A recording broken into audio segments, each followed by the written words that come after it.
ediləndə onun keçmiş günahları bağışlanır. Bura qul haqqı da daxildir. O hədisdə Peyğəmbər sallallahu aleyhi və səlləm necə deyir? İnnəl İslamə yəhdimu mə kənə qabləhu. İslam özündən qabaq olan günahları silir. İslam özündən qabaq olan günahları silir. Ayədə deyir Allah subhanahu və teala qul lillezine kəfəru. Kafirlərə de. Fikir ver. Kafirlərə de. Kafir. İn yentəhu. Əgər son qoysalar küfürlərinə.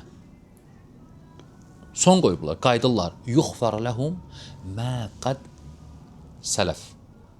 Onların keçmişdə olan, yəni qabaq əvvəl nə etdiyi günahlarını bağışlayarıq. Burada kafirdir, son qoyub, qayıdıb, gəlib İslama. Allah subhanahu və teala vəd verir ki, onların deyir, keçmişdə olan günahlarını bağışlayarıq. Bir qrup alimlər deyirlər ki, keçmişdə olan günahlarını bağışlayarıq deyəndə qul haqqı silinmir. Ondan getmir söhbət. Qalır. Çünki bu qul haqqıdır. Bunu həmbəllər, bəzi həmbəllər deyib, hənəflər deyiblər, malikilər deyib ki, silinmir.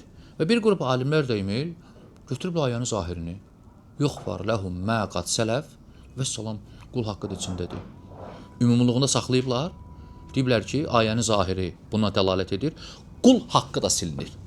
Bir qrup alimlər də bunu deyiblər. Ona görə bu məsələ alimlər arasında ixtilaflı olan məsələdə iki məşhur görüş var. Bir görüş odur ki, silinmir, bir görüş odur ki, silinir. Allah daha doğrusunu bilir.